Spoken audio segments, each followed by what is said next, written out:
आज हम बातचीत करने वाले हैं 1971 के भारत और पाकिस्तान के युद्ध की। आज हम ऐसे एक युवा की बात करेंगे जो शहीद भगत सिंह की तरह, शहीद भगत सिंह से भी छोटी आयु में, मात्र 21 साल की आयु में, और कैसा वो युवा रहा होगा, 6 फुट 2 इंच लंबा, जिसकी आंखों में बहुत से सपने होंगे, जिसने पाकिस्तान के पैटर्न टैंकों को, जिसके दम के ऊपर आकर पाकिस्तान ने भारत के ऊपर अटैक किया था, उस पैटर्न टैंकों को ताश के पत्तों की तरह उड़ाने का काम किया था। ऐसे हमारे भारत के परमवीर चक्र विजेता अरुण खेत्रपाल जी की आज हम बातचीत करने वाले हैं और 1971 के उस युद्ध की भी बातचीत करने वाले हैं कि कैसे 1971 के युद्ध में भारत ने पाकिस्तान की भयंकर पिटाई की थी, भयंकर धुलाई की थी और पूरी दुनिया में एक वर्ल्ड रिकॉर्ड बनाया था। 1941-42 के बाद, सेकेंड वर्ल्ड वार के बाद पूरी दुनिया में सबसे अधिक सैनिकों का एक साथ आत्मसमर्पण करने का, घुटने टेकने का,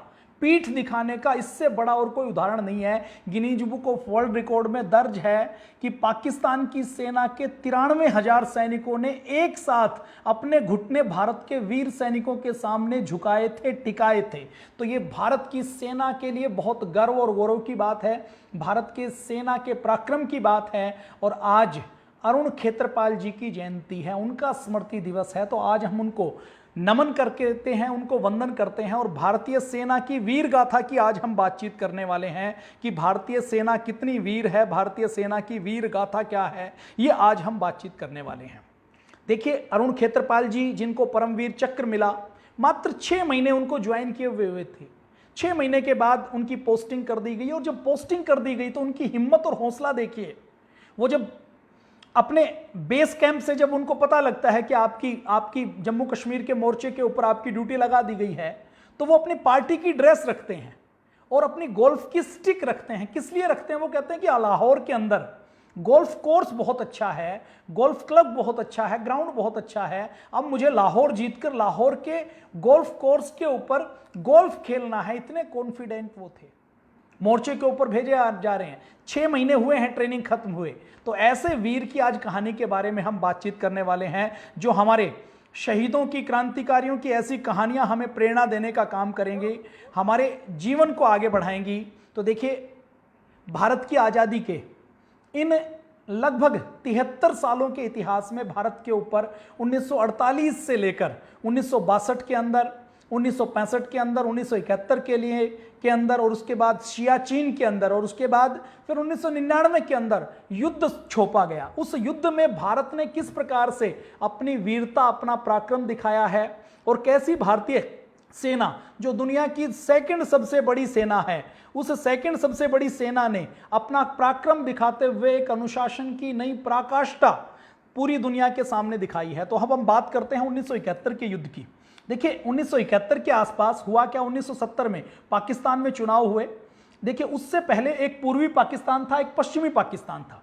मैं आपको मैप के साथ दिखाना चाहता हूं कि पूर्वी पाकिस्तान और पश्चिमी पाकिस्तान, पूर्वी पाकिस्तान में उन हिंदुओं, बांग्ला हिंदुओं की और बंगाल के हिंदुओं से मुस्लिम बने, उनकी संख्या ज़्यादा थी। इसको पूर्वी पाकिस्तान कहा जाता था और इसको पश्चिमी पाकिस्तान कहा जाता था। पश्चिमी पाकिस्तान में जो पश्चिमी पाकिस्तान के मुसलमान हैं, वही अपने आप को डोमिनेट करते थे। वो ये समझते थे कि असली पूरा पाकिस्तान हम ही हैं और पूर्वी पाकिस्तान के ऊपर ज़बरदस्ती अन्याय करने का, अत्याचार करने का काम करते थे, दबाव देने का काम करते थे। ये पूरे पाकिस्तान का, ये जो पूर्वी पाकिस्तान है, एक स्टेट की तरह, एक प्रोविंस की तरह था। यहाँ पर राज्यपाल और शासन काम करता था। अब हुआ क्या, इस पूर्वी और पश्चिमी पाकिस्तान में 1970 में पाकिस्तान की जो पार्टी है, उसमें शेख मुजीबुर रहमान की पार्टी जीत गई। अब वो मुजीबुर रहमान की जो इस प्रांत की पार्टी थी, वो जब जीत गई तो उसको शपथ ग्रहण करवाने से इधर वाले पाकिस्तान की मेन पार्टी ने, इधर वाले पाकिस्तान की सेना ने, प्रशासन ने मना कर दिया। तो जबरदस्ती उनको गिरफ्तार करके जेल में डाल दिया गया। पश्चिमी पाकिस्तान के अंदर उनको जेल में डाल दिया गया। तो उस समय उनकी पार्टी के लोगों ने इसके खिलाफ प्रदर्शन करना शुरू किया। तो उसको दबाने के लिए पाकिस्तान ने अपनी सेना को यहां भेज दिया और यह सेना जब उस समय के पूर्वी पाकिस्तान में, आज के बांग्लादेश में आई, तो यहां पर इन्होंने भयंकर अत्याचार करना शुरू कर दिया। भयंकर अत्याचार क्या किया कि देखिए, यहां के जो इधर के पश्चिमी पाकिस्तान के जो मुसलमान हैं, ये बांग्ला मुसलमानों को बहुत हीन दृष्टि से देखते थे। इनकी कोई रिस्पेक्ट नहीं करते थे, इनको अपने बराबर का मुसलमान, बराबर का नागरिक नहीं मानते थे। तो जब इधर के मुसलमानों में से कोई एक लीडर जब जीता तो उसको सरकार नहीं बनाने दी और उसका विरोध करना शुरू किया तो सेना उतार दी। पूरे वर्ल्ड में ऐसा इतिहास कहीं नहीं मिलता कि एक देश की सेना ने अपने देश के नागरिकों के ऊपर भी अन्याय अत्याचार किया हो। कैसा अत्याचार किया कि लाखों लोगों को, उस समय यह माना जाता है कि लाखों लोगों को संगीने घोंपकर, गोली चलाकर पश्चिमी पाकिस्तान की उस समय की सेना ने अपने नागरिकों को, जिनसे वो राजनीतिक तौर पर सहमत नहीं थे, उनको मार दिया था। 4 लाख से अधिक रेप किए गए, महिलाओं के रेप किए गए, बच्चों को मारा गया। एक एक महिला के साथ 20-20 पाकिस्तानी सैनिकों ने, 30-30 पाकिस्तानी सैनिकों ने रेप करने का काम किया। और इसके साथ साथ हम बात करें, एक बेटी से रेप करने के बाद फिर बंदूक के दम पर पिटाई करते हुए बाप को भी मजबूर किया कि वो अपनी बेटी के साथ रेप करे। तो इतने भयंकर अत्याचार जिनकी और कहीं कहानी नहीं मिलती, ये पूर्वी पाकिस्तान में होने शुरू हुए। और जब पूर्वी पाकिस्तान में अत्याचार होने शुरू हुए तो आप यहां से देखेंगे कि इस पूर्वी पाकिस्तान के साथ हमारी बंगाल की सीमा लगती है, त्रिपुरा की सीमा लगती है, असम के कुछ हिस्से की सीमा लगती है। तो ये जो सीमा लगती है, तो यहां से लाखों लोग अपनी जान बचाने के लिए पाकिस्तानी, पश्चिमी पाकिस्तान की सेना के अत्याचार से बचने के लिए भारत के अंदर घुसना शुरू हुए। अब ये जो लाखों शरणार्थी भारत में आना शुरू हुए, लगभग 10 लाख शरणार्थी भारत में आ गए, तो ये भारत के इन सारे हिस्सों में शरणार्थी कैंप के रूप में, शरणार्थियों के रूप में यहां इनको डिस्टर्ब करना शुरू कर दिया। भारत की इकोनॉमी के ऊपर एक बड़ा बोझ वो बन गए। भारत के अंदर इनके आने से प्रशासन की, शासन की और कानून व्यवस्था की समस्या होनी शुरू होगी, खाने पीने की समस्या होनी शुरू होगी। तो उस समय देश में इंदिरा गांधी की सरकार थी और इंदिरा गांधी की सरकार के सामने ये संकट आया कि अब इस समस्या से कैसे निपटा जाए। अब इस समस्या से निपटने का एक ही समाधान है कि ये जो पूर्वी पाकिस्तान है, ये अपने शरणार्थियों को वापस ले ले और पूर्वी पाकिस्तान में जो पाकिस्तान की सेना अत्याचार कर रही है, उसका अत्याचार बंद हो जाए। तो उस समय की जो हमारी इंदिरा गांधी जो प्रधानमंत्री थी, उन्होंने दो काम एक साथ किए। एक काम तो उन्होंने जनरल शैम मानेकशॉ को बुलाया और उनको कहा कि आप युद्ध की तैयारी करो। अब ये जो जनरल शैम मानेकशॉ थे, ये हमारे भारत के बहुत अच्छे फील्ड मार्शल माने जाते हैं। इनके नेतृत्व में जितने युद्ध हुए, जितनी लड़ाइयां हुई, उसमें सेना का मनोबल बहुत ऊपर रहा और बहुत हाई मनोबल के साथ सेना ने लड़ाई की। तो एक तरफ तो उन्होंने शैम मानेकशॉ को बुलाया और शैम मानेकशॉ देखिए कितने दिलेर थे, कितने हिम्मत वाले थे। आप अंदाजा लगाइए कि उस समय भारत में इंडिया मतलब इंदिरा कहा जाता था, मतलब इंडिया का मतलब इंदिरा गांधी है और इंदिरा गांधी का मतलब इंडिया कहा जाता था। तो उस समय इंदिरा गांधी से सारे लोग थर-थर कांपते थे, उनकी पार्टी वाले भी, विपक्षी दल भी। लेकिन शैम मानेकशॉ एक ऐसे व्यक्ति थे जो इंदिरा गांधी को प्रधानमंत्री रहते हुए भी स्वीटी कह देते थे।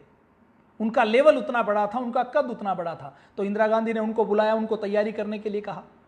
और दूसरी तरफ उन्होंने अंतर्राष्ट्रीय स्तर पर यूएनओ के अंदर, दूसरे संगठनों के अंदर, अमेरिका के अंदर रूस का सहारा लेकर विदेशों में यह संदेश भिजवाया कि देखिए पाकिस्तान ये गलत कर रहा है, पाकिस्तान अपने शरणार्थियों को वापस नहीं ले रहा और ये शरणार्थी यहां से भारत के अंदर घुसकर भारत के लिए एक बड़ी समस्या बन रही है। तो दोनों मोर्चे के ऊपर काम किया गया। अब अमेरिका ने अपने सुरक्षा सलाहकार को, अपने एक ऑफिसर को भारत भेजा। उनको ये कोई समस्या, बड़ी समस्या नजर नहीं आती थी। तो एक दिन ब्रेकफास्ट के ऊपर उनको बुलाना था, तो इंदिरा गांधी ने शैम मानेकशॉ को भी बुलावा भेजा और उनको कहा कि आपको अपनी वर्दी पहनकर आनी है, पूरी फुल ड्रेस में, पूरी सैनिक ड्रेस में आपको आना है। मानेकशॉ वहां पर पहुंचे, वहां पर अमेरिका के वो अधिकारी भी थे। उनके सामने इंदिरा गांधी ने बात करनी शुरू की कि ये देखिए शरणार्थियों की समस्या है, इसमें हमारे देश की पूरे हालात बिगड़ रहे हैं, तो क्या किया जाए। अमेरिका के उस ऑफिसर ने, देखिए उस समय 1980 से पहले का अमेरिका, 1990 से पहले का अमेरिका पूरी तरह से पाकिस्तान के फेवर में होता था, भारत से बिल्कुल प्रेम नहीं करता था। बल्कि 1971 का ये जो युद्ध हुआ, उस 1971 के युद्ध में अमेरिका ने अपना 7th फ्लीट, अपना 7वां बेड़ा हिंद महासागर में उतार दिया, मलक्का की खाड़ी में उतार दिया कि भारत के ऊपर दबाव बनाया जा सके कि भारत पाकिस्तान के आगे झुके। ये तो उस समय की रणनीति ने काम किया कि वो हो नहीं पाया जो अमेरिका चाहता था। तो ऑफिसर के सामने इंदिरा गांधी ने कहा कि ये बहुत बड़ी समस्या है। तो ऑफिसर ने ये समस्या मानने से ही मना कर दिया। तो इंदिरा गांधी ने कहा कि अब देखो, अमेरिका के उस ऑफिसर से कहा कि या तो तुम इसको समस्या मानो, और अगर तुम इसको समस्या नहीं मानते हो तो फिर हमें इसका दूसरा इलाज करना पड़ेगा।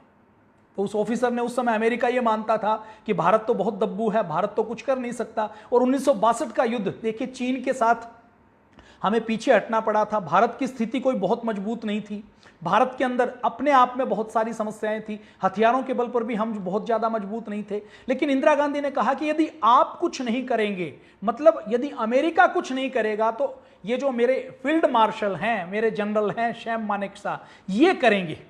अब अमेरिका का ऑफिसर भी हतपत रह गया, हक्का बक्का रह गया कि ये क्या कह रही है इंदिरा गांधी। तो इंदिरा गांधी ने साफ साफ कह दिया कि या तो समाधान करो, नहीं तो फिर हम अपने तरीके से इस समस्या से निपटेंगे। मतलब पाकिस्तान के ऊपर युद्ध करना पड़ा तो युद्ध करेंगे। देखिए, ये जो पाकिस्तान उस समय का था ना, पूर्वी पाकिस्तान और पश्चिमी पाकिस्तान, ये भारत के ऊपर एक बड़े नासूर की तरह से था। इधर से तो ये पाकिस्तान के लोग दुखी करने का काम करते थे, इधर से ये पाकिस्तान दुखी करता था। और उससे पहले 1965 में पाकिस्तान इस मोर्चे के ऊपर अटैक कर चुका था। 1965 में पाकिस्तान ने यह सोचा था कि 1962 में भारत को पीछे हटना पड़ा है, चीन के साथ भारत हारा है युद्ध, तो हम भारत को आसानी से कैप्चर कर लेंगे। तो उसी मुलागते में उसने 1965 का अटैक किया। 1965 में लाल बहादुर शास्त्री जी हमारे प्रधानमंत्री थे, इतने दिलेर प्रधानमंत्री थे कि अपने प्रधानमंत्री के आवास में उन्होंने गेहूं की खेती करवा दी। अमेरिका के सामने उस समय झुकना पड़ता था क्योंकि वहां से गेहूं आता था, उस गेहूं को भारत के लोग खाते थे। तो शास्त्री जी ने कह दिया कि मैं भी उपवास करूंगा और पूरा देश भी उपवास करेगा, हमें भीख में मांगे हुए गेहूं के ऊपर जीना नहीं है। जय जवान जय किसान का नारा दिया। अब 1971 में पाकिस्तान फिर कुलबुला रहा था कि भारत के ऊपर अटैक करें, भारत को डिस्टर्ब करें, तो उसने पूर्वी पाकिस्तान को डिस्टर्ब करना शुरू कर दिया। तो अमेरिका के साथ जब ये बातचीत हुई, फिर भी अमेरिका ने कुछ नहीं किया। तो फिर इंदिरा गांधी ने सैम मानेकशॉ को फिर बुलाया और कहा कि अब हमला करना है। अप्रैल में कहा कि अप्रैल 1971 में कि अब पूर्वी पाकिस्तान में सेना का इंटरफेयर करना है और सेना का इंटरफेयर करके हमें पूर्वी पाकिस्तान में यहां पर पाकिस्तान के अत्याचारों से यहां मुक्ति दिलवानी है, यहां पर इनके शरणार्थियों को वापस भेजना है और यहां पर जो शेख की पार्टी है उस पार्टी को सपोर्ट करके यहां पर कोई प्रजातंत्र की सरकार स्थापित करवानी है। तो सैनिक कार्रवाई के लिए इंदिरा गांधी ने सैम मानेकशॉ को बुलाया। अब अप्रैल का महीना था, सैम मानेकशॉ को एक एक चीज का पता था। ये देखिए, ये जो इलाका है ना, यहां पर हर साल बाढ़ आती है। आपने देखा होगा कि असम में हर साल बाढ़ आती है, बंगाल में बाढ़ आती है, और ये जो बांग्लादेश है इसके अंदर भी खूब बाढ़ आती है। ये जो ऊपर तिब्बत का एरिया है, जो हिमालय का एरिया है, जो चीन का एरिया है, यहां से नेपाल का एरिया है, यहां से बहुत सी नदियां आती हैं और जो बंगाल की खाड़ी में गिरती हैं, और जो बंगाल की खाड़ी में गिरती हैं तो वहां इसी इलाके से होकर गिरती हैं। ये पर्वतीय इलाका है, दलदल का इलाका है, और जब बरसात के महीने में जून जुलाई अगस्त सितंबर अक्टूबर तक यहां पर भयंकर बारिश रहती है। और इस बारिश में सेना यदि आक्रमण करेगी तो सेना फंस जाएगी, सेना को रसद भी नहीं जाएगी और सेना वापस भी नहीं लौट पाएगी, और सेना को सामने दुश्मन की बजाय मौसम के साथ लड़ना पड़ेगा। सैम मानेकशॉ को यह पता था। इंदिरा गांधी अपने आप को ऐसा प्रधानमंत्री मानती थी कि मैंने जो आदेश दे दिया उस आदेश का पालन होना चाहिए, चाहे किसी भी कीमत के ऊपर उसका पालन हो। तो इंदिरा गांधी ने सैम मानेकशॉ को कहा अप्रैल में बुलाकर कि युद्ध की तैयारी करो, अभी युद्ध करना है।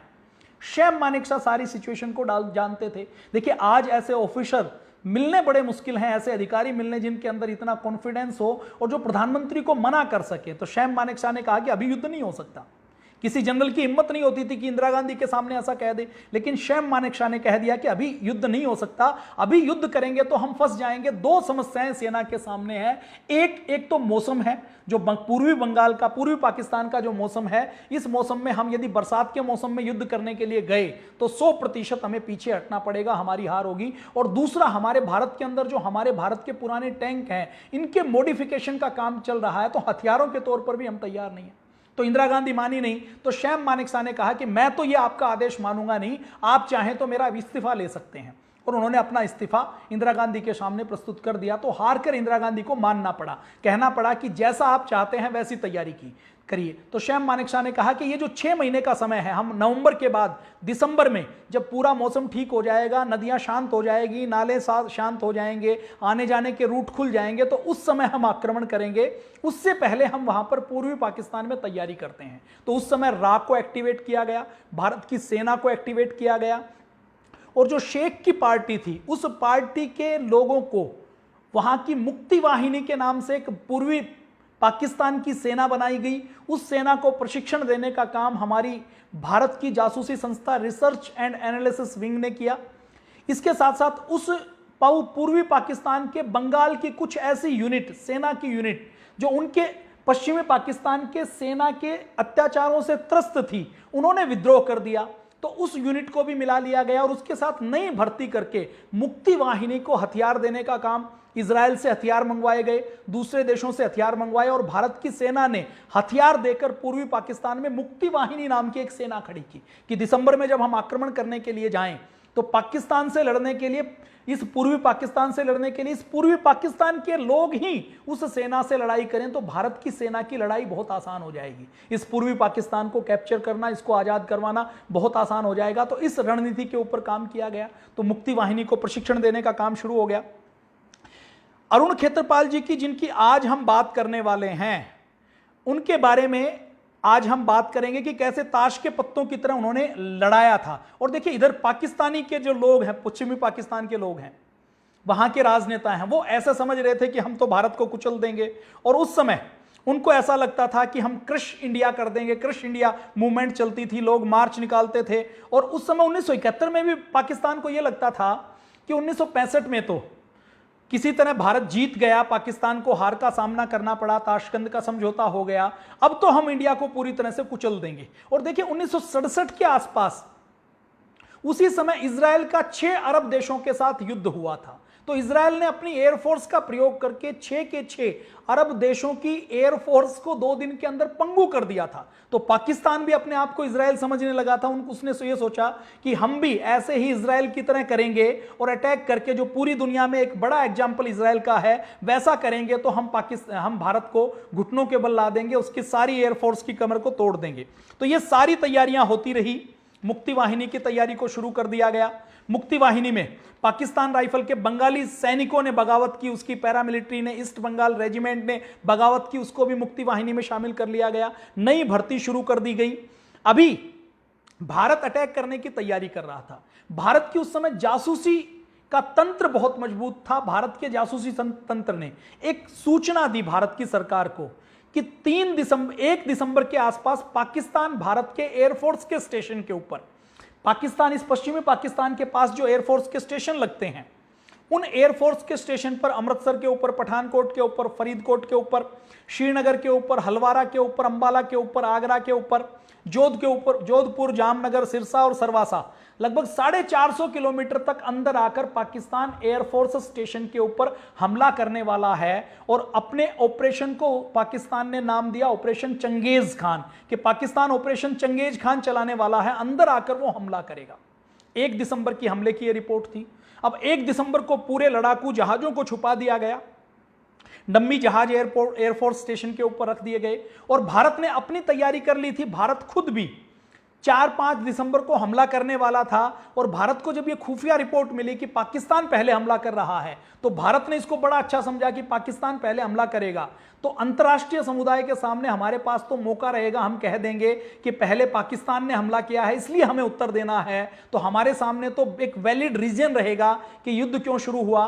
तो भारत इंतजार करने लगा खुफिया रिपोर्ट के आधार पर कि पाकिस्तान एयरफोर्स की स्ट्राइक करने वाला है, और हमारे हवाई अड्डों पर किया था। तो अपने जो असली हवाई जहाज है उनको बंकरों के अंदर छुपा दिया गया। ताजमहल जो रात को चमकता था, उस ताजमहल को हरे तिरपाल के अंदर ढक दिया गया। उसका गुबंद देखिए, आज तक के इतिहास में ताजमहल का गुबंद एक ही बार छुपाया गया है। तो 1971 के युद्ध में हरे हरे पत्तों, वृक्ष के पत्तों से और तिरपाल से उस गुबंद को ढक दिया गया था ताकि एयरफोर्स का वो अटैक ताजमहल को निशाना ना बना सके। आगरा का जो हवाई अड्डा है वो भी उसके निशाने पर था। तो ये सारा ढक दिया गया। 1 दिसंबर की सूचना थी, 1 दिसंबर को भी हमला नहीं हुआ। फिर 2 दिसंबर की सूचना आई तो 2 को नहीं हुआ। तो फिर रा से संपर्क किया सेना ने, एयरफोर्स ने, कि आपने तो सूचना दी थी, हमला तो नहीं हुआ, कहीं ये सूचना झूठी तो नहीं है। तो फिर रा ने बताया कि झूठी नहीं है, हमला तो होगा, आप हमारी मानते हो तो केवल 1 दिन और इंतजार कर लीजिए।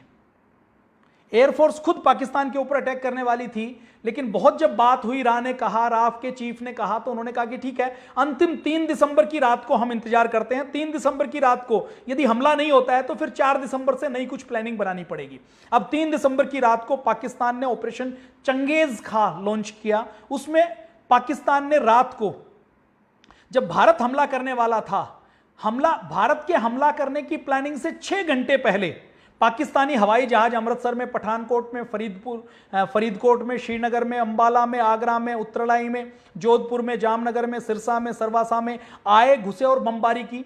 अब बमबारी करके पाकिस्तान ने सोचा कि हमने भारत की पूरी एयरफोर्स की कमर तोड़ दी, जबकि भारत के केवल कुछ रडार खराब हुए थे और कुछ एयर स्ट्रिप खराब हुई थी। अब भारत को पहले से ही पता था, तो उसकी रिपेयरिंग की उन्होंने तैयारी कर ली थी। और कोई भी भारत का ऐसा जंगी जहाज, ऐसा कोई जहाज जो नुकसान पहुंचने वाला था, उसको भारत ने पहले से ही इन एयरपोर्ट स्टेशन के ऊपर बंकरों में छिपा दिया और बाकी जहाजों को अलग अलग स्टेशन के ऊपर शिफ्ट कर दिया गया। तो भारत की सरकार का हमला तो हुआ, लेकिन नुकसान कुछ नहीं हुआ। हमला होने के बाद इंदिरा गांधी ने कैबिनेट की मीटिंग बुलाई, रात को ही कैबिनेट की मीटिंग बुलाई गई और रात को कैबिनेट की मीटिंग बुलाने के बाद 2 घंटे बाद इंदिरा गांधी रेडियो के ऊपर आई। अंतर्राष्ट्रीय समुदाय को भी सूचना दे दी गई कि पाकिस्तान के एयरफोर्स ने हमारे 428 किलोमीटर अंदर आकर हमारे भारत के अंदर हमला किया है और अब हम इसका उत्तर देंगे।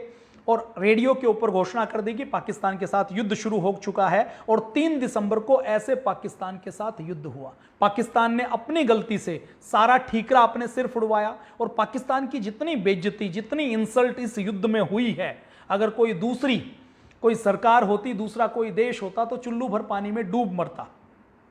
अब आगे क्या हुआ ऑपरेशन चंगेज खान में? अब भारत का तो कोई नुकसान नहीं हुआ। उस समय ऑपरेशन चंगेज खान में कश्मीर में जो भारत की आर्टरी थी उसको भी निशाना बनाने की कोशिश की, लेकिन भारत को उसकी भी सूचना पहले से थी, उसको भी सेव कर लिया गया। तो भारत को कोई नुकसान नहीं हुआ।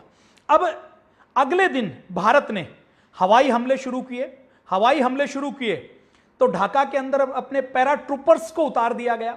ढाका के अंदर, ढाका की बाउंड्रीज में वो पैराट्रूपर्स जो भारत के अंदर पहले से ही पूर्वी पाकिस्तान के अंदर जो पहले से ही मुक्ति वाहिनी थी, पूर्वी पाकिस्तान के विद्रोहियों की सेना थी, जो पाकिस्तान के आर्मी के साथ लड़ रही थी, जिनको ट्रेनिंग देने का काम भारत की जासूसी संस्था रा कर रही थी, उनके साथ मिल गए और ढाका को चारों ओर से घेर लिया।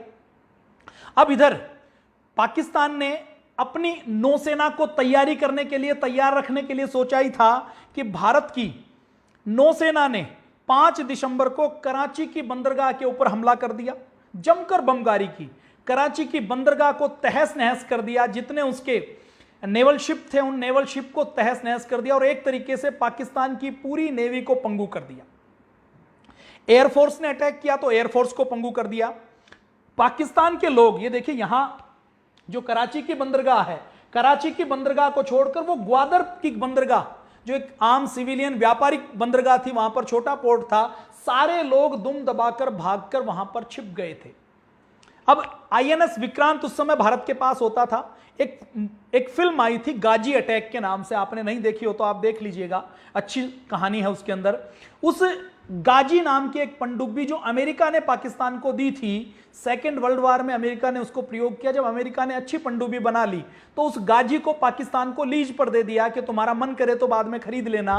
वो पनडुब्बी अपने आप में एक बड़ा खतरा थी, तो उस पनडुब्बी को पाकिस्तान ने भेजा कि आईएनएस विक्रांत, जो उस समय का हमारी भारतीय नौसेना की रीढ़ की हड्डी थी, जिसके ऊपर से लड़ाकू जहाज भी उड़ सकते थे और जिसको अंडमान के पास हिंद महासागर में बंगाल की खाड़ी में तैनात कर रखा था ताकि पूर्वी पाकिस्तान को घेरा जा सके। और देखिए पूर्वी और पाकिस्तान का मैप जब हम देखते हैं तो मैप देखते हुए आप देखेंगे कि पूर्वी और पाकिस्तान बिल्कुल अलग अलग है। ये पूर्वी पाकिस्तान है, ये पश्चिमी पाकिस्तान है। अब यहां पर जब भारतीय सेना ने बाहर से भी अटैक करना शुरू कर दिया और ढाका के अंदर भी पैराट्रूपर्स उतार दिए, तो अब देखिए यहां से या तो बाई एयर कुछ यहां से रसद आएगी, सामग्री आएगी। अब यहां जो पश्चिमी पाकिस्तान की फौज है, उसको बाहर से सहयोग नहीं मिल रहा, पश्चिमी पाकिस्तान से सहयोग नहीं आ रहा, क्योंकि एयरफोर्स के हवाई जहाज के आने जाने वाले एयरवेज को ब्लॉक कर दिया गया है। और इधर से देखिए ये अंडमान निकोबार के पास, ये भारत का मैप है, तो ये जो हिंद महासागर है, बंगाल की खाड़ी है, यहां पर हमारा आईएनएस विक्रांत है। और इस आईएनएस विक्रांत ने पाकिस्तान के यहां पर चटगांव बंदरगाह तक रसद पहुंचाने का, हथियार पहुंचाने का, इस सारे रास्ते को रोक दिया है। तो यहां पर आईएनएस विक्रांत है। अब पाकिस्तान ने सोचा कि अगर हमें पूर्वी पाकिस्तान को बचाकर रखना है तो आईएनएस विक्रांत को खत्म करना पड़ेगा, तो उसके लिए गाजी पनडुब्बी की ड्यूटी लगाई गई। अब भारत की सेना को, उस समय भी भारत की सेना की जासूसी बहुत मजबूत थी, तो भारत की सेना को पहले से ही खुफिया रिपोर्ट मिल गई कि आईएनएस गाजी को इसलिए लगाया गया है ताकि पीएनएस गाजी को इसलिए लगाया गया है, पाकिस्तानी नेवल शिप गाजी को, पनडुब्बी को, ताकि वो आईएनएस विक्रांत को मार सके। तो हमारे उस समय के नेवी ने आईएनएस विक्रांत को अंडमान के किसी एक्सपोर्ट के ऊपर छुपा दिया और उस समय एक और छोटा शिप था, उस छोटे शिप को आईएनएस विक्रांत का नाम दे दिया गया। कराची बंदरगाह, विशाखापट्टनम की बंदरगाह के आसपास पूरी मार्केट में यह खबर कर दी गई कि आईएनएस विक्रांत यहां पर आया हुआ है और 6 महीने का जो राशन, आईएनएस विक्रांत जब समुद्र में उतरता है तो 6 महीने का राशन उसके पास रहता है। सैकड़ों वहां पर नेवी मैन रहते हैं, सैनिक रहते हैं, तो उनके लिए सारा सामान, अंडे से लेकर खाद्य सामग्री से लेकर तेल से लेकर सारी चीजें इकट्ठी की जाती हैं, तो उनको इकट्ठा करना शुरू कर दिया। तो पाकिस्तान की जासूसी संस्था को यह लगा कि आईएनएस विक्रांत तो विशाखापट्टनम के आसपास है। अब गाजी नाम की पनडुब्बी जो आईएनएस विक्रांत को ढूंढने के लिए हिंद महासागर में जा रही थी, उसने अपना रूट चेंज कर दिया और वो उस फर्जी आईएनएस विक्रांत की ओर आना शुरू हुई।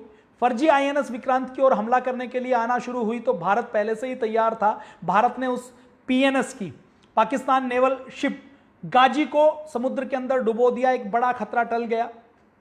पाकिस्तान कराची की पूरी बंदरगाह को पहले से ही उड़ा चुका था और पाकिस्तान के बहुत सारे शिप को हमारी नेवी ने बहुत बुरी तरह से उड़ाया था। तो उस समय पाकिस्तान को यह लगता था कि मेरी मदद करने के लिए तो चीन भी आ जाएगा और मेरी मदद करने के लिए तो अमेरिका भी आ जाएगा। अब इधर 2-3 दिन जैसे ही अटैक किए हुए थे, 2 दिन के अंदर पाकिस्तान की कमर भारत ने तोड़ दी। तो अमेरिका सक्रिय हुआ। अमेरिका ने पहले तो धमकाने के लिए कहा, फिर यूएनओ में प्रस्ताव लेकर गया कि भारत को युद्ध से रोकना चाहिए, पाकिस्तान के ऊपर भारत अटैक नहीं कर सकता और यह पूर्वी पाकिस्तान का मसला पाकिस्तान का खुद का मसला है। अब यूएनओ के अंदर जब वो मैटर लेकर गया तो यूएनओ में रूस पहले से था। रूस ने भारत का फेवर किया और वहां पर वीटो कर दिया। वीटो करने के बाद पाकिस्तान ने अपना 7th फ्लीट, अपना 7वां बेड़ा, वो जो 7वां बेड़ा है वो बहुत ताकतवर माना जाता था कि हिंद समुद्र के अंदर पूरा ताकतवर अमेरिका का वो 7वां बेड़ा है। उसके अंदर न्यूक्लियर वेपन्स भी हैं, उसके अंदर जितने लड़ाकू जहाज हैं वो भी उसके अंदर उतर सकते हैं। ये 7वां बेड़ा जहां चल पाए वो किसी भी देश की पूरी सेना को, पूरे देश को तहस नहस कर सकता है। तो वो 7वां बेड़ा रवाना किया। अब अमेरिका ने 7वां बेड़ा रवाना किया तो इंदिरा गांधी की ये योजना थी कि ये 7वां बेड़ा जब तक बांग्लादेश के पास, पूर्वी पाकिस्तान के पास, हिंद महासागर में या बंगाल की खाड़ी में पहुंचे, उससे पहले ही ढाका को, पूर्वी पाकिस्तान को कैप्चर कर लिया जाए और कैप्चर करके युद्ध में पाकिस्तान को समर्पण करवा दिया जाए। अब 5-6 दिन तक लगातार युद्ध चलता है। अभी पूर्वी पाकिस्तान में तो युद्ध चलता है, लेकिन पूर्वी पाकिस्तान के साथ साथ भारत का जो मुख्य फोकस है वो पूर्वी पाकिस्तान के ऊपर रहता है। पश्चिमी मोर्चे के ऊपर ये जो जैसलमेर का मोर्चा है, लोंगेवाला पोस्ट नाम आपने सुनी होगी, आपने बॉर्डर मूवी भी देखी होगी। बॉर्डर मूवी में सन्नी देओल ने कुलदीप सिंह चांदपुरा का रोल किया था।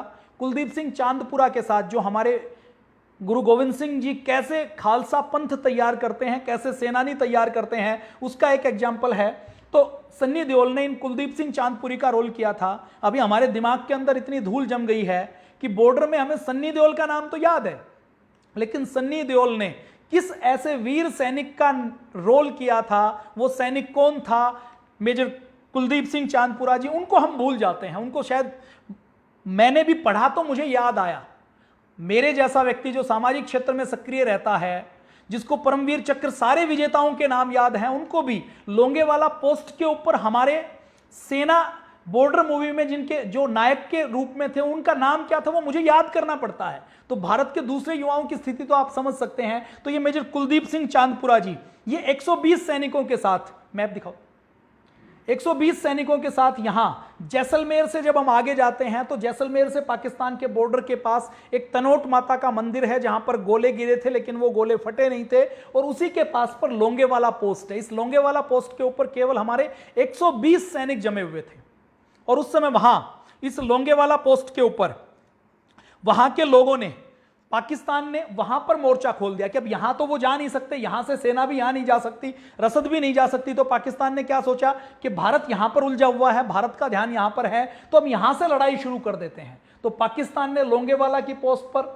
जम्मू कश्मीर की पोस्ट के ऊपर और जम्मू कश्मीर के पास ही शंकरपुरा की, वसंतपुरा की पोस्ट के ऊपर मोर्चा खोल दिया। अब ये जो लोंगेवाला की पोस्ट थी, यहां पर केवल 120 हमारे सैनिक हैं और उस समय जो हवाई जहाज होते थे वो रात को नहीं उड़ते थे। आपने देखा होगा कि रात को, दिन में, जिस दिन अटैक हुआ उसमें दिन में उनको पता लगता है, अक्षय खन्ना ने उस समय जो रोल किया था, आपको ध्यान आ रहा हो, तो वो रेकी करते हैं तो उनको कुछ ऊंट मिलते हैं और उनके ऊंट के साथ वो घास मिलती है जो जैसलमेर के आसपास नहीं पाई जाती, जो पाकिस्तान के एरिया में पाई जाती है। तो उस घास से उनको अंदाजा लगता है कि ये जो ऊंट आए हैं ये पाकिस्तान से आए हैं। फिर पाकिस्तान के 2 जासूसों को गिरफ्तार किया जाता है। उनसे जब पूछा जाता है तो वो बताते हैं कि रात को अटैक होने वाला है। तो रात को अटैक होने वाला है तो वहां पर 120 सैनिक हैं। 120 सैनिक अपनी तैयारी करते हैं और पाकिस्तान के पास, देखिए भारत के पास उतने मजबूत टैंक नहीं है, हथियार नहीं है, लेकिन पाकिस्तान के पास अमेरिका के दिए हुए पैटर्न टैंक हैं। तो पैटर्न टैंकों को उड़ाने का काम भारत के सैनिकों ने किया। अब ये जो 120 लोगों के मोर्चे के ऊपर जो लोंगेवाला की पोस्ट है, बैक करो, ये जो लोंगेवाला की पोस्ट है इसमें 120 सैनिक है। इनके पास केवल एक जीप वाली जो गन है जिसके ऊपर से गोले छोड़ सकते हैं, और इसके अलावा इनके पास राइफल हैं और केवल थोड़ी सी लैंड माइन है जो टैंक को उड़ाने का काम कर सकती हैं। अब जब शाम को आक्रमण होता है तो जब टैंकों को आते हुए देखते हैं तो मेजर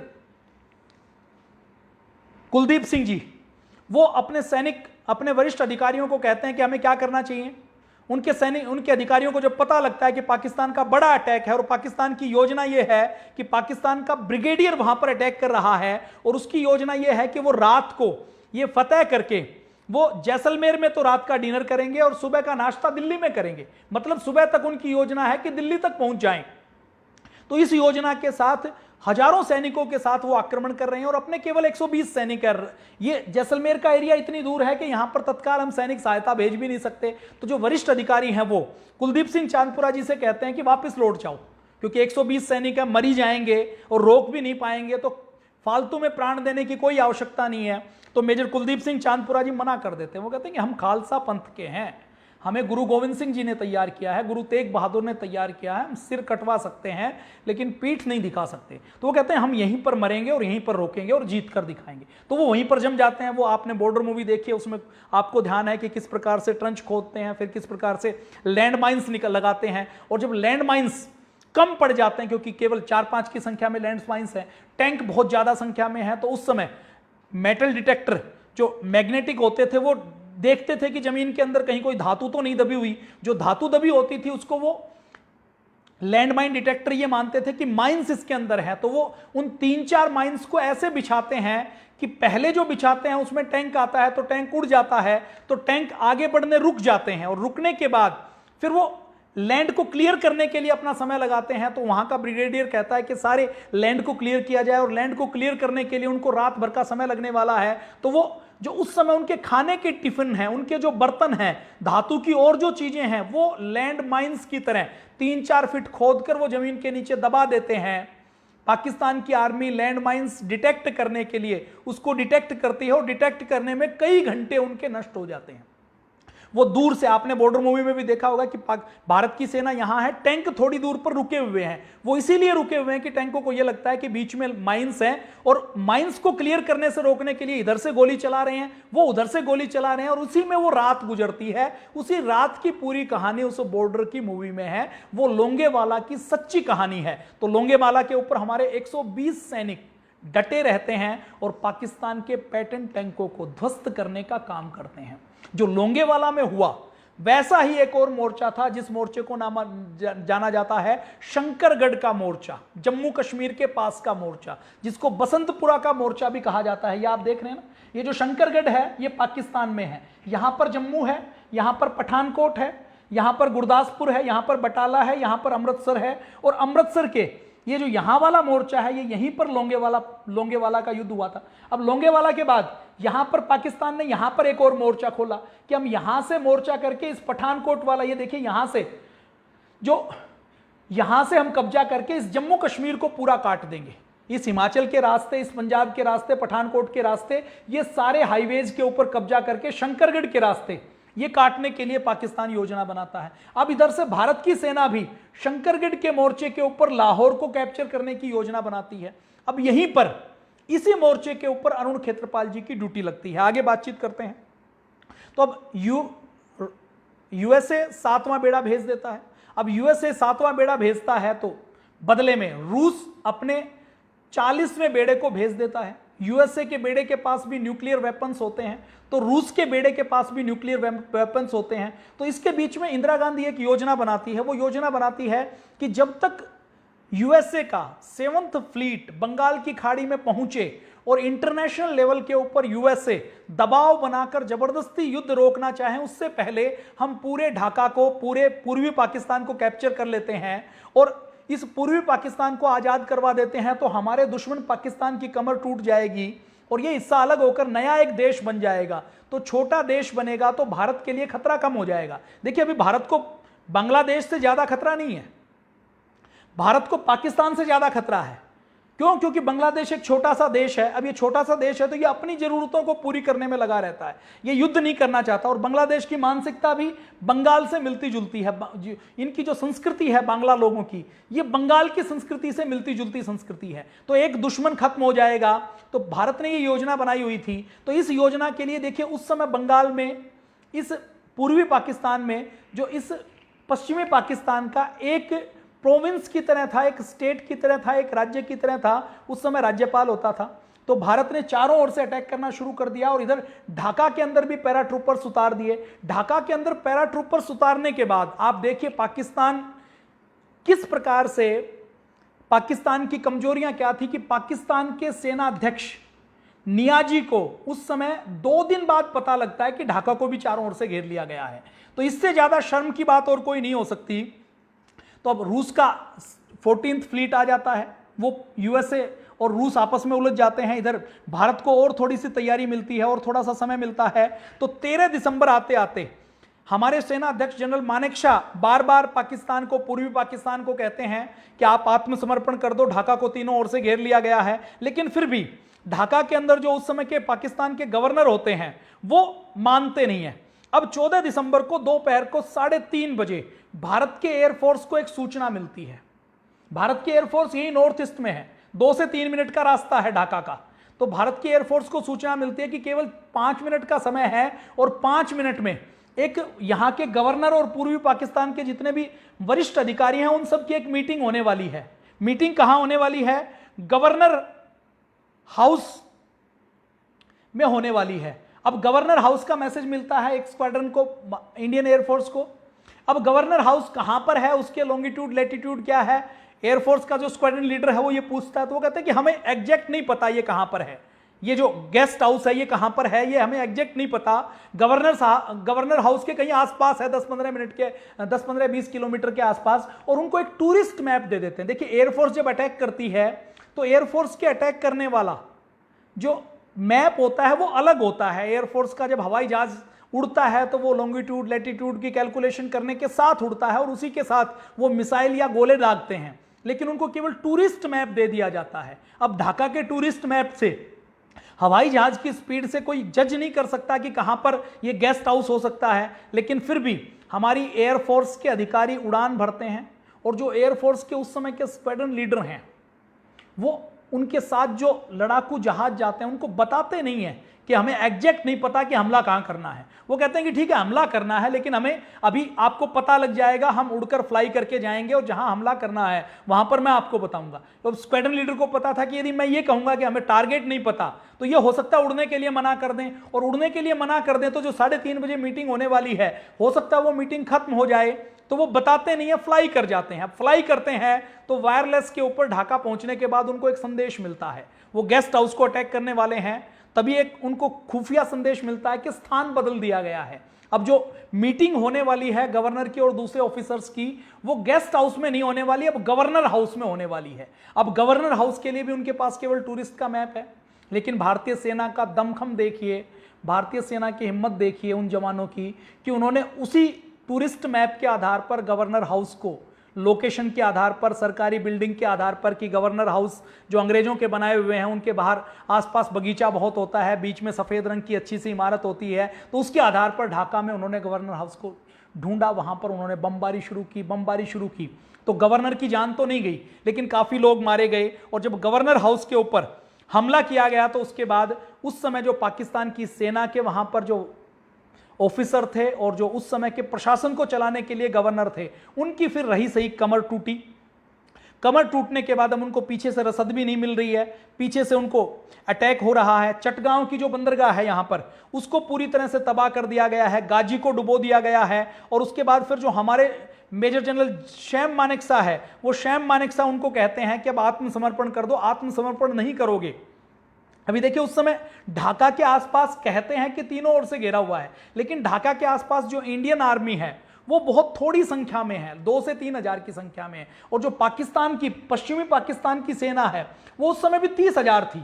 जनरल नियाजी जिन्होंने आत्मसमर्पण किया, ये पिक्चर आप देख लीजिए जिसमें वो अपनी पिस्तौल छोड़ते हैं, आत्मसमर्पण करते हैं ढाका के अंदर, 93,000 सैनिकों के साथ आत्मसमर्पण करते हैं। अपने आप में ये एक वर्ल्ड रिकॉर्ड है। उस समय आत्मसमर्पण करते हुए उनके पास 30,000 सैनिक थे। भारत के केवल 2 से 3 हजार सैनिक ढाका के अंदर थे, लेकिन फिर भी भारत के हमारे मेजर फील्ड मार्शल, जो आज जिनको कहा जाता है, शैम मानेकशॉ की हिम्मत देखिए कि उन्होंने 3,000 सैनिकों के बल पर पाकिस्तान के 93,000 सैनिकों को सरेंडर करवा लिया।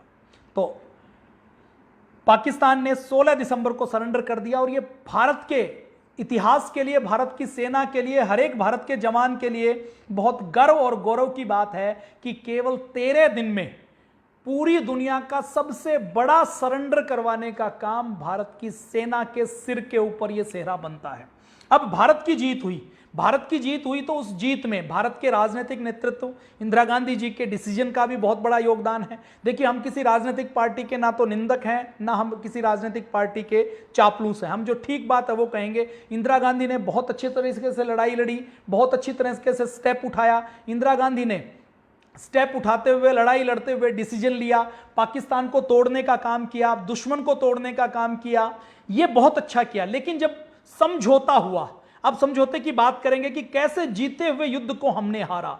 1971 के युद्ध में हमने तो 93,000 सैनिकों को बहुत सम्मानपूर्वक लौटा दिया, लेकिन हमारे भारत की सेना के ऐसे बहुत से सैनिक हैं जिनकी बहुत सी डॉक्यूमेंट्री बन चुकी हैं। 1971 के नाम से एक बहुत अच्छी डॉक्यूमेंट्री है मनोज वाजपेयी जी की, आपने नहीं देखी हो तो जरूर देख लीजिएगा। उसमें हमारे सैनिकों को दिखाया गया कि कैसे 30-30 साल तक, 40-40 साल तक हमारी देश की, हमारी आर्मी की, हमारी नेवी के, हमारे सैनिकों ने वहां की जेलों में काटे हैं। और मानवाधिकार से लेकर हमारे उन सैनिकों के परिजनों ने बहुत बार कोशिश की कि हम किसी तरीके से उनको बाहर निकाल लें, लेकिन हम बाहर नहीं निकाल पाए। ये हम समझौते की टेबल के ऊपर हारे हैं, इसकी भी हम बातचीत करेंगे। उससे पहले हम 6 फुट 2 इंच लंबे उस नौजवान की बात करना चाहते हैं जिनकी आज जयंती है। मुझे लगता है कि भारत में अगर देवताओं की बात करें तो ऐसे परमवीर, ऐसे देश के लिए जान देने वाले व्यक्ति भी भारत के लिए देवताओं से कम नहीं है, जो हंसते हंसते अपनी जान को कुर्बान कर देते हैं। 21 साल की उम्र में वो मरे। तो वो जो मोर्चा बसंतपुरा का मोर्चा था, शंकरगढ़ का मोर्चा था, अब उस मोर्चे के ऊपर हम चलते हैं, शंकरगढ़ के मोर्चे के ऊपर। ये जो शंकरगढ़ का जो सेक्टर है, ये पंजाब और पाकिस्तान के बॉर्डर के बीच में है। यहां पर ड्यूटी लगाई गई जब 3 दिसंबर को 1971 को अटैक हो जाता है, तो इसके ऊपर ड्यूटी लगाई गई 17 पूना हॉर्स की। और ये जो 17 पूना हॉर्स है, इस मेजर अरुण जो परमवीर चक्र विजेता अरुण खेत्रपाल जी के ऊपर अभी एक पिक्चर भी आ रही है। राघवन जी एक डॉक्यूमेंट्री बना रहे हैं। जब रिलीज हो जाए तो आप जरूर देखिएगा, क्योंकि ऐसे शहीदों को, ऐसे वीरों को हम याद करेंगे, उनको स्मरण करेंगे, बच्चों को इनकी जीवनी दिखाएंगे, तो इनके जैसे हमारे बच्चे बनेंगे। तो ये शंकरगढ़ का एरिया, शंकरगढ़ के मैप लगाओ, ये शंकरगढ़ का जो एरिया है ये भारत और पाकिस्तान के बीच में है। तो यहां पर 17 पूना हार्स में मेजर अरुण खेत्रपाल जी सेकंड लेफ्टिनेंट उस समय थे, वो उनकी ड्यूटी लगाई जाती है उनके सेक्टर की। उनके जो सीनियर होते हैं वो कर्नल हंटी होते हैं। उनको आदेश दिया जाता है 16 दिसंबर को कि आगे मार्च करो, और मार्च करके आगे लाहौर को कैप्चर करना है। 16 दिसंबर को वो आगे मार्च करना शुरू कर देते हैं। अरुण खेत्रपाल जी की आयु उस समय केवल 21 साल की होती है। उनकी ट्रेनिंग पूरी हुई भी नहीं थी, यूनिट की ट्रेनिंग के अभी कुछ हफ्ते बाकी थे। तो वो अपने सीनियर से कहकर जबरदस्ती युद्ध में अपनी ड्यूटी लगवाते हैं। और जब वो ड्यूटी लगवाते हैं तो उस समय पूना हॉर्स की उनकी यूनिट शिलोंग में होती है। तो शिलोंग में होते हुए वो युद्ध पर जब जाते हैं तो नीली अपनी पार्टी की ड्रेस अपने बैग में पैक करते हैं और गोल्फ की स्टिक रख लेते हैं। जब वो गोल्फ की स्टिक रखते हैं तो उनके साथी उनको कहते हैं कि गोल्फ की स्टिक क्यों रख रहे हो, हमें तो युद्ध में जाना है, युद्ध में तो राइफल चलानी पड़ती है, बंदूक चलानी पड़ती है, और हमें तो टैंक चलाने हैं, ये गोल्फ की स्टिक किसी काम में आने वाली नहीं है। तो अरुण खेत्रपाल जी का हौसला और हिम्मत देखिए, वो कहते हैं कि गोल्फ की स्टिक मैंने इसलिए रखी है और ये पार्टी की ड्रेस मैंने इसलिए रखी है कि पाकिस्तान से युद्ध लड़ने हम जा रहे हैं तो हम युद्ध को जीतेंगे, और जीतेंगे तो हम लाहौर को कैप्चर कर लेंगे। लाहौर का जो गोल्फ कोर्स है, उस गोल्फ कोर्स में हमें गोल्फ खेलनी है। अरुण खेत्रपाल जी की ड्यूटी लगाई जाती है, उनको आगे फॉरवर्ड होने का उनको आदेश मिल जाता है। अब देखिए अरुण खेत्रपाल जी का जन्म कहां हुआ। अरुण खेत्रपाल जी के पूरे परिवार का माहौल पूरा फौजी माहौल था, मिलिट्री माहौल था। उनके पिताजी भी फौज में थे, उनके दादाजी भी उस समय की जो ब्रिटिश इंडियन आर्मी है उसके अंदर थे। मेजर अरुण खेत्रपाल जी, हिमाचल में उनका जन्म हुआ। हिमाचल में जन्म होकर तैराकी के, स्नूकर के बहुत अच्छे खिलाड़ी थे, और स्नूकर और तैराकी के बहुत अच्छे खिलाड़ी थे। तैराकी और स्नूकर के बहुत अच्छे खिलाड़ी होते होते उनके मन में एक इच्छा थी कि मुझे अपने पिताजी की तरह, अपने दादाजी की तरह एक सैनिक बनना है, एक योद्धा बनना है। और उन्होंने बाकी सारे व्यवसायों को छोड़कर उन्होंने संकल्प लिया कि मैं एनडीए में जाऊंगा, मैं आर्मी में जाऊंगा। आर्मी एनडीए की परीक्षा पास की। एनडीए की परीक्षा के बाद 1971 के अंदर 17 जून को उन्होंने अपनी यूनिट को ज्वाइन किया। यूनिट को ज्वाइन करने के बाद यूनिट की ट्रेनिंग चल रही थी कि ट्रेनिंग के बीच में ये 3 दिसंबर को पाकिस्तान ने अटैक करके युद्ध का आरंभ कर दिया। युद्ध का आरंभ करने के बाद उनको फिर वहां पर शंकरगढ़ के मोर्चे के ऊपर भेजा गया। और ये जो पूना हॉर्स है, 17 पूना हॉर्स, इसका इतिहास बाजीराव पेशवा से जुड़ा हुआ है। इस पूना हॉर्स रेजिमेंट ने भारत की सेना को बहुत बहादुर ऑफिसर दिए हैं, सिपाही दिए हैं। ऐसे बहुत से ऑफिसर हुए हैं जिनको 1965 की लड़ाई में भी कर्नल तारापुर को परमवीर चक्र मिला था। तो किसी भी यूनिट के लिए, किसी सेना की किसी बटालियन के लिए बहुत महत्वपूर्ण होता है कि उनकी यूनिट में कोई किसी को परमवीर चक्र मिले, तो पूरी यूनिट में उसको बहुत सम्मान के साथ देखा जाता है। अरुण खेत्रपाल जी की ट्रेनिंग पूरी हुई नहीं थी, तो उनको वहां पर डिप्लॉय कर दिया जाता है। डिप्लॉय करने के बाद वो जम्मू कश्मीर, पठानकोट को, जम्मू कश्मीर को अलग अलग करने के लिए पाकिस्तान अपनी योजना बनाता है। योजना बनाकर शंकरगढ़ के मोर्चे पर पाकिस्तान आगे जहेड़ पुल के पास जो इलाका है, उस पुल के पास आगे बढ़ने की कोशिश करता है। इधर भारत की सेना इधर से आगे बढ़ती है। भारत की सेना को आदेश मिलता है, पूना हॉर्स को आदेश मिलता है, मिलिट्री इंजीनियरिंग सर्विस को आदेश मिलता है, वहां पर ब्रिज हेड बनाया जाता है। अब ब्रिज हेड बनाया जाता है तो पाकिस्तान की सेना क्या करती है, यहां पर लैंड टैंक माइंस बिछा देती है। अब टैंक माइंस बिछा देती है तो भारत की सेना के, भारत के टैंकों का आगे बढ़ने का रास्ता रुक जाता है। अब अरुण खेत्रपाल जी और उनकी यूनिट को लगाया जाता है आगे के रास्ते को क्लियर करने के लिए। समय बहुत कम होता है क्योंकि उधर से पाकिस्तान की सेना आ रही है। पाकिस्तान की सेना को पता है कहां पर लैंड माइंस है, वो आगे बढ़ सकती है, लेकिन भारत की सेना आगे नहीं बढ़ सकती। तो मेजर अरुण खेत्रपाल जी को आदेश मिलता है आगे जाने का। वो अपने कुछ साथियों के साथ आगे बढ़ते हैं। आगे जब वो देखते हैं तो पाकिस्तान के, उनके पास 2-3 टैंक हैं और पाकिस्तान के 20 से 30 टैंक हैं जो उनके ऊपर अटैक करते हैं। तो 2-3 टैंकों के साथ पाकिस्तान की जो 14 टैंकों की पूरी स्क्वाड्रन थी उसके साथ लड़ाई होती है।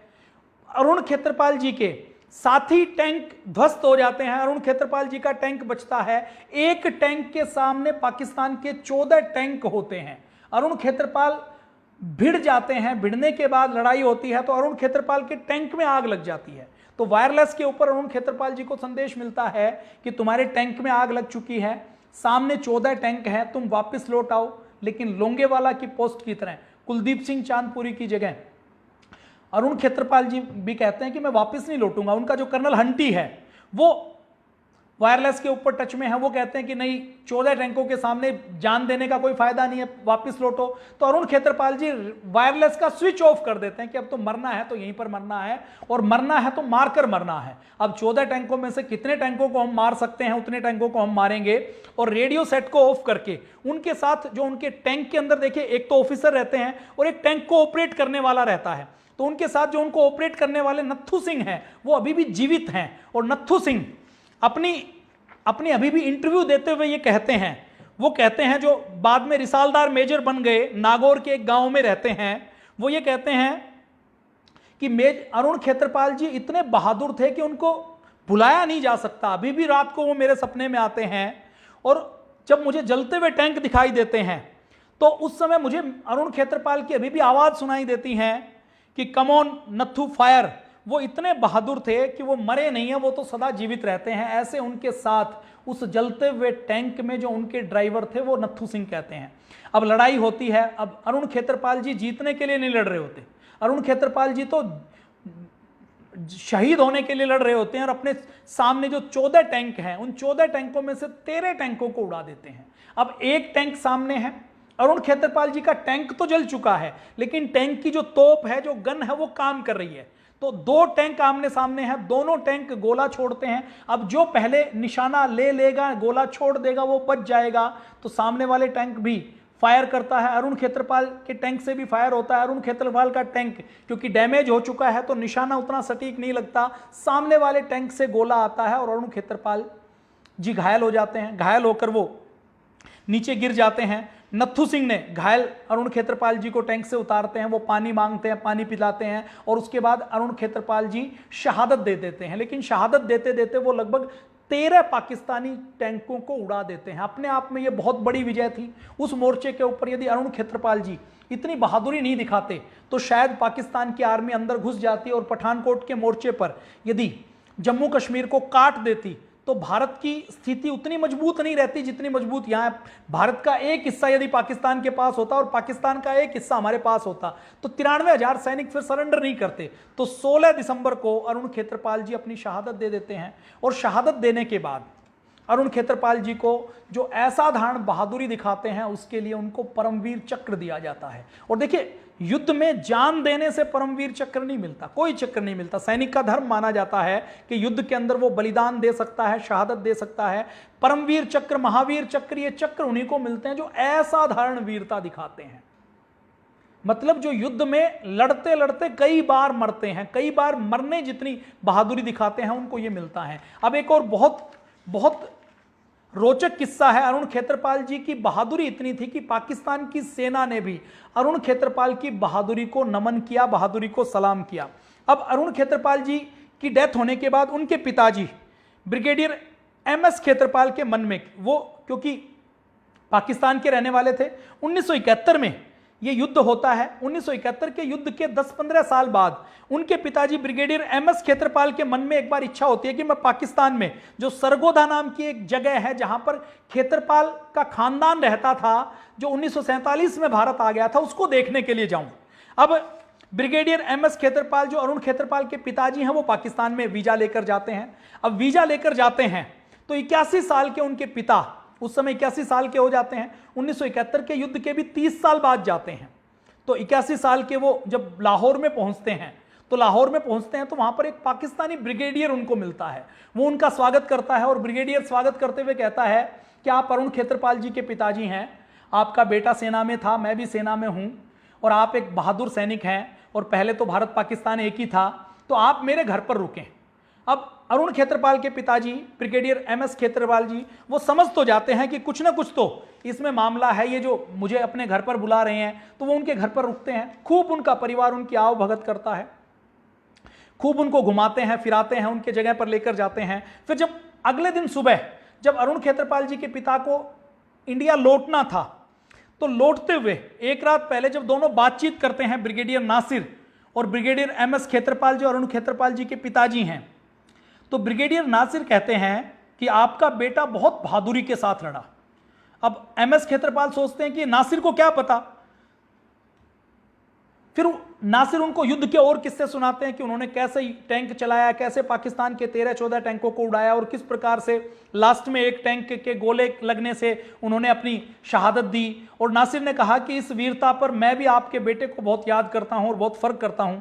अब MS खेत्रपाल उनसे पूछता है कि आपको इतनी डिटेल कैसे पता है। तो ब्रिगेडियर नासिर फिर कहते हैं कि जब लास्ट में पाकिस्तान की पूरी स्क्वाड्रन के 13 टैंक जब ध्वस्त हो गए थे तो एक टैंक बचा हुआ था मेरा, जो एक पाकिस्तानी टैंक था और एक भारत का टैंक था। तो भारत के टैंक में तो अरुण खेत्रपाल थे, पाकिस्तान के टैंक में जो सामने टैंक था उन दोनों में से कोई एक बच सकता था, किसी न किसी एक को तो उड़ना ही था। तो ब्रिगेडियर नासिर ये कहते हैं कि अरुण और मैं आमने सामने थे, एक ही टैंक बचा था, दोनों ने फायरिंग शुरू कर दी और किस्मत की बात है कि मैं बच गया। और बचने के बाद मुझे बाद में पता लगा कि मैं जिसके साथ लड़ाई कर रहा हूं वो एक 21 साल का नौजवान था। तो ब्रिगेडियर नासिर, उस समय अरुण खेत्रपाल जी के पिताजी के हो, वहाँ पाकिस्तान में ये कहते हैं कि मैं आपके बेटे को सैल्यूट करता हूँ कि आपने उसकी कितनी अच्छी परवरिश की कि वो एक बहादुर सैनिक बना। अब ब्रिगेडियर खेत्रपाल को भी समझ नहीं आया कि सामने उनके बेटे का हत्यारा है, उससे वो क्या बातचीत करें, लेकिन क्योंकि ब्रिगेडियर खेत्रपाल भी एक सैनिक थे और उन्होंने भी एक जेंटलमैन सैनिक की तरह उनके साथ अच्छा व्यवहार किया और कहा कि भैया आपकी और मेरी लड़ाई नहीं थी, ये तो दो देशों का युद्ध था, इसमें हमारी कोई व्यक्तिगत दुश्मनी नहीं थी, और एक जेंटलमैन ऑफिसर की तरह जो एक अनुशासित सिपाही करता है वैसे ही वो रात को सोते हैं, अगले दिन फिर वापस आते हैं। तो ब्रिगेडियर अरुण खेत्रपाल वो थे जिनको मरने के बाद परमवीर चक्र दिया गया। और ऐसे अरुण खेत्रपाल जिन्होंने 21 साल की आयु में चाहते तो वापस लौट सकते थे, चाहते तो बहाने बना सकते थे, चाहते तो कि मेरा तो टैंक नष्ट हो चुका जी, मैं क्या करूं, सामने तो 14 टैंक हैं, मेरे पास तो एक ही टैंक है, मैं कैसे आगे बढ़ूं, मरने से तो कोई फायदा नहीं है, तो कोई एक्सक्यूज नहीं दिया। तो अरुण खेत्रपाल जी हमारे रियल हीरो हैं। ये सलमान खान, ये शाहरुख खान, ये सन्नी लियोनी, ये ऐश्वर्या राय, ये स्वरा भास्कर, ये आमिर खान, ये हमारे हीरो नहीं हैं, ये नकली हीरो हैं, ये नकली स्टार हैं जो इस देश को नशे की ग्रत में, ड्रग्स के दलदल में धकेल रहे हैं। तो हमें ऐसे असली हीरो को याद करना है, उनको स्मरण करना है, उनको नमन करना है। आज उनकी जयंती है। मैंने ये एपिसोड केवल इसीलिए किया कि ताकि उनकी जयंती पर ऐसे परमवीर को हम नमन कर सकें जिन्होंने 1971 के युद्ध में अपना सर्वोच्च बलिदान दिया और भारत को विजय दिलवाई। और देखिए, भारत को जो विजय मिली, भारत ने जो विजय प्राप्त की, उसमें पाकिस्तान की करारी हार हुई। अब हम बात करते हैं कि भारत जीत तो गया, भारत की सेना ने विजय प्राप्त की, लेकिन भारत समझौते की टेबल पर हारा। 1971 के युद्ध के बाद अंतर्राष्ट्रीय समुदाय ने दबाव दिया कि भारत और पाकिस्तान समझौता कर ले। हमारे पास पाकिस्तान की हजारों मील जमीन हमारे कब्जे में थी, हमारे पास पाकिस्तान के 93,000 सैनिक थे, हमारे कुछ सैनिक पाकिस्तान के कब्जे में थे। शिमला समझौते के नाम पर पाकिस्तान के प्रधानमंत्री आए, उन प्रधानमंत्री के साथ उनकी बेटी, छोटी जवान बेटी बेनजीर भुट्टो आई। बेनजीर भुट्टो ने कैसे कपड़े पहने हैं, कैसे वो स्माइल करती हैं, ये मीडिया में उस समय भी सुर्खियां बनी। जैसे अभी कोई पाकिस्तान की विदेश मंत्री आती है ना, तो हमारा जो भांड मीडिया है, जो ढोंगी मीडिया है, आज अरुण खेत्रपाल जी की जयंती है तो मीडिया को उनकी वीरता के किस्से सुनाने चाहिए, उनके ऊपर कहानियां करनी चाहिए। लेकिन हमारा भांड मीडिया किसके ऊपर चलेगा कि आज नोरा फतेह अली ने कौन सा डांस दिखाया। एक टीवी तो ऐसा है जिसके फेसबुक की आप फीड देखो, जिसके कार्यक्रम देखो तो सास भी बहू थी या भोंडे भोंडे कार्यक्रम वो प्रस्तुत करते हैं। अच्छे कार्यक्रमों के लिए उनके पास जगह नहीं है, खबरों को तोड़ने और मरोड़ने की जगह है। तो उस समय के मीडिया ने बेनजीर भुट्टो के ऊपर फोकस किया। इंदिरा गांधी और पाकिस्तान के उस समय के जो प्रधानमंत्री, शायद जुल्फिकार अली भुट्टो उनका नाम था, वो समझौते की टेबल के ऊपर बैठे। समझौते की टेबल के ऊपर बैठे तो देखिए पाकिस्तान के प्रधानमंत्री कितने समझदार थे और भारत के प्रधानमंत्री ने जीती हुई बाजी कैसे समझौते की टेबल पर हारी। ये एक देखिए, भारत ने पूर्वी पाकिस्तान बना दिया, हमें कुछ ना कुछ मिला, लेकिन हमें बहुत कुछ मिल सकता था। हमें पीओके मिल सकता था, हम अपने सैनिकों को भी वापस नहीं ले पाए। दुख की बात यह है कि हमारे जो 400-500 सैनिक पाकिस्तान के अंदर थे, वो पाकिस्तान के अंदर रह गए, हम सारे सैनिकों को भी वापस नहीं ले पाए। अब इंदिरा गांधी और जुल्फिकार अली भुट्टो दोनों समझौते की टेबल के ऊपर बैठे। समझौते की टेबल के ऊपर बैठे तो इंदिरा गांधी ने अपनी पूरी तैयारी नहीं की। इंदिरा गांधी ने बड़े गुमान में आकर यह कहा कि देखो, तुम्हारी दो चीजें हमारे पास हैं, एक तो जमीन हमारे पास है जिसको हमने कैप्चर किया है, हमारी सेना ने कैप्चर किया है, और दूसरे तुम्हारे 93,000 सैनिक हमारे पास हैं। अब इंदिरा गांधी ने सोचा, उनको ऑफर दिया कि या तो तुम अपनी जमीन वापस ले लो क्योंकि तुम तो हारे हुए हो, हम जीते हुए हैं, हमारी मर्जी है, या तो हम तो कोई भी चीज वापस ना दे तो भी तुमको मानना पड़ेगा। तो इंदिरा गांधी ने उनको ऑप्शन दिया कि या तो जमीन वापस ले लो या सैनिक वापस ले लो। अब जुल्फिकार अली भुट्टो पाकिस्तान के जो उस समय के राष्ट्रपति थे, उन्होंने बड़ी बड़ी चाल खेली। वो चाल क्या खेली? उन्होंने सोचा कि जमीन, सैनिक तो मानवाधिकार आयोग है, संयुक्त राष्ट्र संघ है, 93,000 सैनिकों की हत्या तो भारत कर नहीं सकता। इंदिरा गांधी ये सोचती थी कि भी किसी भी देश के लिए उसकी सेना महत्वपूर्ण होती है, जमीन महत्वपूर्ण नहीं होती। तो जुल्फिकार अली भुट्टो ये कहेंगे कि मेरे सैनिक वापस कर दो। लेकिन इंदिरा गांधी के विपरीत जुल्फिकार अली भुट्टो ने क्या सोचा? भुट्टो ने यह सोचा कि मैं सैनिक नहीं मांगता, सैनिक तो वापस आने ही हैं, अब नहीं आएंगे तो यूएनओ के माध्यम से आ जाएंगे, मानवाधिकार के माध्यम से आ जाएंगे। और भारत कब तक इन सैनिकों को, 93,000 सैनिकों को राशन खिलाएगा, उनको कहां पर रखेगा? इतने सैनिकों की देखभाल करना, मेंटेन करना अपने आप में बहुत मुश्किल होता है। 10 लाख शरणार्थियों को संभालने में ताकत लग रही है, तो 1 लाख ये सैनिक और हो जाएंगे तो भारत की इकोनॉमी तो गड़बड़ होने वाली है, भारत का खर्चा बढ़ने वाला है। तो उसने कहा कि मुझे सैनिक नहीं चाहिए। इंदिरा गांधी को कहा सैनिक आप रखो, मुझे तो केवल जमीन वापस दे दो। अब इंदिरा गांधी को यह अंदाजा नहीं था कि ये जमीन वापस मांग लेंगे। अब इंदिरा गांधी को जमीन देनी पड़ी और सैनिक तो देने ही देने थे, क्योंकि सैनिकों को तो रख नहीं सकते। तो हमने जमीन भी गंवा दी और हमने 93,000 सैनिकों को भी वापस लौटा दिया, लेकिन हम अपनी पाक ऑक्यूपाइड कश्मीर की जमीन नहीं ले पाए। हम जो दूसरे मुद्दे विवादित थे उनको सुलझा नहीं पाए। पूर्वी पाकिस्तान को भारत ने मान्यता दे दी, पूर्वी पाकिस्तान बन गया, हमारे दुश्मन के 2 टुकड़े हो गए। और ये इतिहास में एक इतिहास बना कि जिसमें लगभग 93,000 सैनिकों ने एक साथ सरेंडर करने का काम किया था। तो भारतीय सेना को, भारतीय सेना के शौर्य को, उसके बल को, उसके पराक्रम को, उसके अनुशासन को आज हम नमन करते हैं। जयंती पर हम अरुण खेत्रपाल जी को नमन करते हैं, बहुत भावभीनी उनको श्रद्धांजलि देते हैं कि इस देश के लिए, ताकि हम चैन से सो सके, इसके लिए उन्होंने अपना सर्वोच्च बलिदान दिया। तो ये राकेश भारत के पेज के ऊपर हम भारत स्वाभिमान की ओर से, पतंजलि योगपीठ परिवार की ओर से, अपने फेसबुक और ट्विटर हैंडल की ओर से हम सोशल मीडिया में एक ऐसा आंदोलन चलाएं जिसमें जब किसी देशभक्त की जयंती आए या उनका बलिदान दिवस आए तो हम पूरे सोशल मीडिया में अच्छे विचारों का प्रचार प्रसार करें। ऐसे सोशल योगी हमें बनना है। तो आप इस फेसबुक पेज के ऊपर ऐसे ही और वीरों की, शहीदों की के बारे में जानकारी प्राप्त कर सकते हैं। और ये वीडियो आपको ठीक लगा हो तो आप इसको शेयर कर सकते हैं। आज के लिए इतना ही। जय हिंद, वंदे मातरम, भारत माता की जय।